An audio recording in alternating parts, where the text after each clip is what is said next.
Student अस्सलाम वालेकुम। उम्मीद है आप खैरियत से होंगे। हमारे आज के सेशन का टॉपिक है बायोटेक्नोलॉजी एंड एनवायरनमेंट। आज के सेशन में हम बात करेंगे कि बायोटेक्नोलॉजी का एनवायरनमेंट से क्या ताल्लुक़ है और एनवायरनमेंट को बेहतर से बेहतर करने में बायोटेक्नोलॉजी का क्या किरदार है। तो स्टूडेंट्स, आज हम देखते हैं कि कई तरह से हम एनवायरनमेंट को ख़राब कर रहे हैं। पोल्यूशन को अगर हम देखें, day by day pollution increase हो रहा है, व्हीकल्स के थ्रू, फैक्ट्रीज़ के थ्रू, दूसरी चीज़ों के थ्रू। हम गार्बेज नीचे फेंक देते हैं, कचरा नीचे फेंक दिया हमने।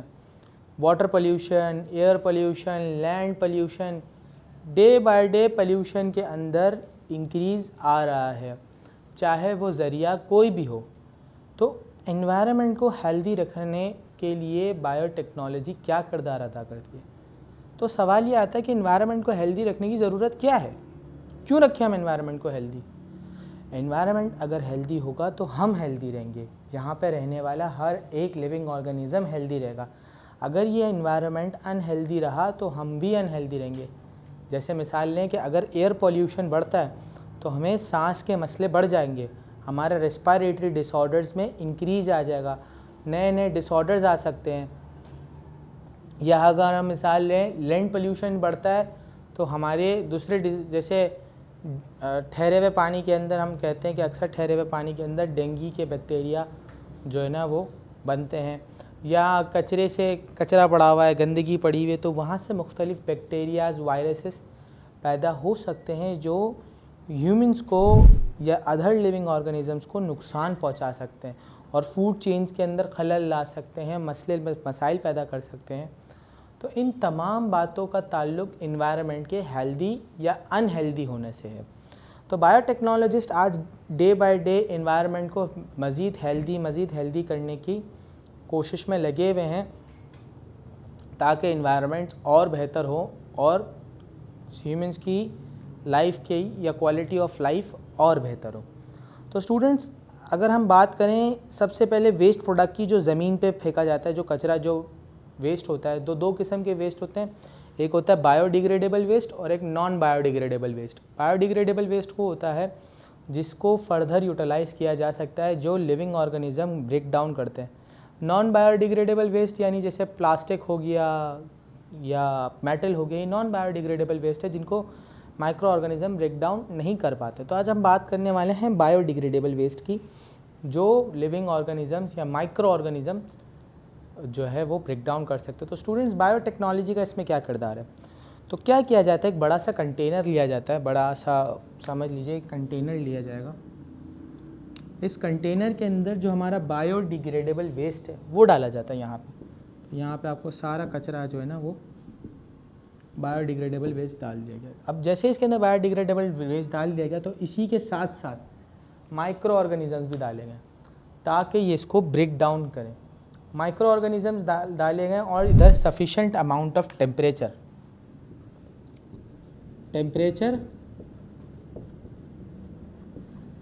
कंट्रोल किया जा रहा है। टेम्परेचर कंट्रोल क्यों किया जा रहा है, ताकि बैक्टीरिया या माइक्रो ऑर्गेनिज्म अपने ऑप्टिमम लेवल पे यानी अपने बेस्ट काम कर सकें। यहाँ पे बेस्ट टेम्परेचर होता है और best food supply. Micro organisms के लिए बेस्ट फूड सप्लाई होती है ताकि वो ग्रो कर सकें और ये जो कंटेनर के अंदर बायोडिग्रेडेबल वेस्ट है उसको ब्रेक डाउन कर सके। अच्छा, उसको ब्रेक डाउन करा के फ़ायदा क्या, ख़त्म तो नहीं हो रहा है ना। ब्रेक डाउन करा के क्या फ़ायदा। तो स्टूडेंट्स, ब्रेक डाउन करा के फ़ायदा ये है कि आज हमारे घर के अंदर एक बहुत कॉमनली यूज़ होने वाला फ्यूल है जिसका हम नाम देते हैं मीथेन। कौन सा फ्यूल है स्टूडेंट्स, मीथेन। मीथेन हमारे घर में खाना पकाने के लिए इस्तेमाल होता है। अगर हमारे घर में जो खाना पकाने के लिए गैस आ रही होती है, जो चूल्हा जल रहा होता है, जिस वजह से वो मीथेन गैस की वजह से जल रहा होता है। तो आज कई कंट्रीज़ में, कई इलाकों के अंदर जो है ये प्रोसेस इस्तेमाल किया जाता है। तो जब माइक्रो ऑर्गेनिज्म इसे ब्रेक डाउन कर रहे होते हैं तो मीथेन गैस प्रोड्यूस होती है और मीथेन गैस को फिर एज अ फ्यूल इस्तेमाल किया जाता है ताकि वो एक तो चीप पड़ती है, बहुत सस्ती, कचरे से बन रही है और लोगों तक इसकी बेहतर फराहमी हो सकती है। अच्छा, मीथेन गैस प्रोड्यूस होने के बाद बाद जब ये वेस्ट बच जाता है, मज़ीद ब्रेक डाउन होता चला जा रहा है और ये वेस्ट बच जाता है, तो ये वेस्ट फर्दर मीथेन तो एज अ फ्यूल काम आ गई है हमारी, और जो रिमेनिंग वेस्ट है हमारा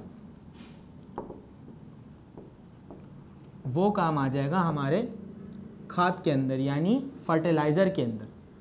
वो मुख्तलिफ़ क्रॉप के अंदर एज अ फर्टिलाइज़र इस्तेमाल हो जाता है। चूँकि बायोडिग्रेडेबल वेस्ट है, प्रोटीन्स, वाइटामिन्स, मिनरल से लेस होता है, तो वो काम आ जाता है फर्टिलाइज़र के अंदर। इसी तरह से आपको हैरत होगी जान के कि माइक्रोब माइनिंग, माइक्रोब यहाँ जगह है, माइक्रोब माइनिंग,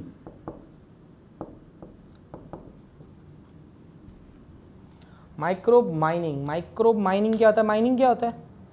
जैसे अगर हम बात करते हैं कोयले की कान होती है, या लोहे को ज़मीन में से एक्सट्रैक्ट किया जाता है खोद के, या जो है ना वो हीरे को करा जाता है, मुख्तलिफ़ धातें होती हैं जो ज़मीन में से या पहाड़ों में से एक्सट्रैक्ट करी जाती है।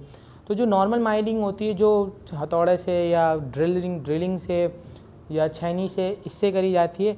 तो माइक्रोब माइनिंग आज डे बाय डे बहुत जो है ना वो आसान, सस्ता और अच्छा तरीका माना जा रहा है कि कई कंट्रीज़ में आज माइक्रो ऑर्गेनिज़म्स को यूज़ करते हुए लोहे की, जिंक की माइनिंग करी जाती है, आयरन और जिंक की माइनिंग करी जाती है, ताकि वो जो है ना वो अच्छे और बेहतर अंदाज में मिल सके और कम से कम एनवायरनमेंट को डैमेज हो।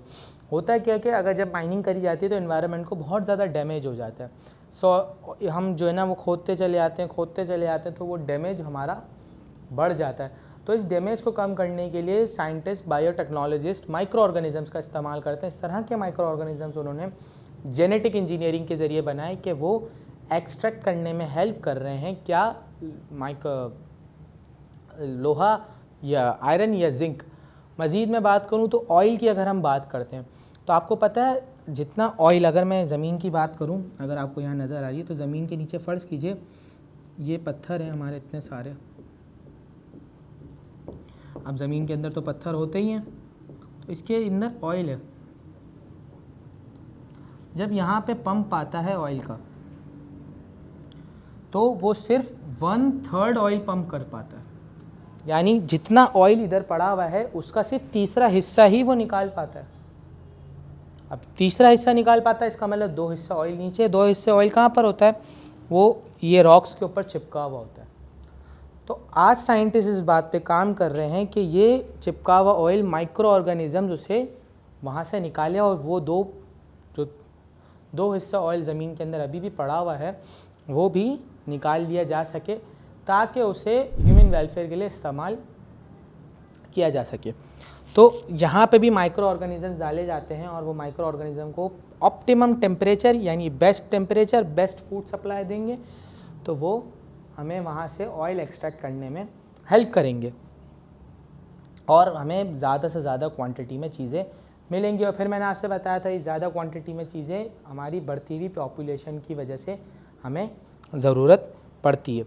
अगर हम मज़ीद मिसाल आगे देखें, आगे कहाँ चीज़ों में काम आ रहा है ये, तो डिटर्जेंट।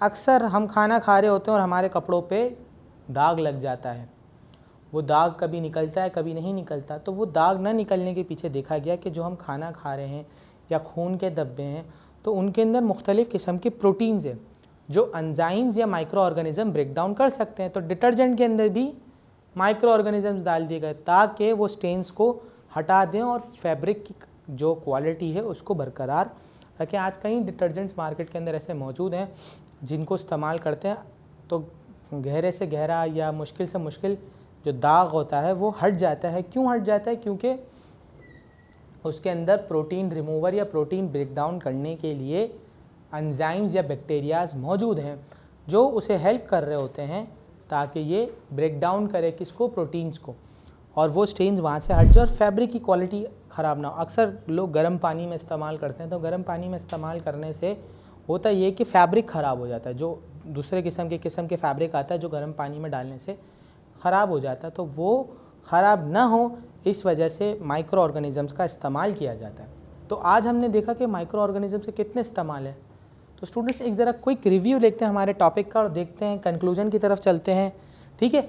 तो आज हमने सबसे पहले बात करी कि भाई there are 2 types of waste से पहले हमने बात करी कि बायोटेक्नोलॉजी इन्वायरमेंट की बेहतरी के लिए काम कर रही है। कैसे काम कर रही है? तो हमने बात करी वेस्ट मटेरियल को ख़त्म कर रही है। कैसे ख़त्म कर रही है भाई? हमने बात करी बायोडिग्रेडेबल वेस्ट से वो फ्यूल पैदा कर रही है और फर्टिलाइज़र बना रही है, सही है। फिर हमने बात करी ऑयल है, ऑयल जो ज़मीन के अंदर है, ताकि ज़मीन को नुकसान ना हो, माइनिंग को नुकसान ना हो, तो माइक्रो ऑर्गेनिज़म यहाँ इस्तेमाल करिए। फिर हमने बात करी माइक्रो माइनिंग की। माइक्रो माइनिंग में हमने देखा कि ड्रिलिंग या दूसरे ओल्ड मेथड से अगर हम माइनिंग करते हैं तो हमारे इन्वायरमेंट को बड़ा नुकसान हो रहा है भाई। तो माइक्रो ऑर्गेनिज़म्स के ज़रिए माइनिंग एफिशिएंट भी हो रही है, बेहतर भी हो रही है और लेस डैमेज कर रही है in comparison with the old methods. Micro mining damage is less, सही है। तो हमने फिर फर्दर बात करी माइक्रो माइनिंग के बाद ऑयल की मैंने आपसे मिसाल दी, फिर मैंने आपको डिटर्जेंट्स की मिसाल दी। कैसे कहीं दाग धब्बे मौजूद हैं जो लग जाते हैं और जिनका निकालना या उनको हटाना बड़ा मुश्किल हो जाता है। तो इसी वजह से हम क्या इस्तेमाल करते हैं, प्रोटीन्स को ब्रेक डाउन करने के लिए एंजाइम्स इस्तेमाल कर रहे होते हैं ताकि वो स्टेन्स निकल जाए और हमारा फैब्रिक दोबारा रीयूज़ किया जा सके। तो आज के सेशन के अख्ताम की तरफ चलते हैं। मैं उम्मीद करता हूँ कि आज के सेशन आपके लिए बहुत इन्फॉर्मेटिव रहा होगा, आपने सीखा होगा, मेरी बात को समझा होगा। अपना बहुत सारा ख्याल रखिएगा। अगले सेशन में आपसे मुलाकात होगी। खुदा हाफ़िज़।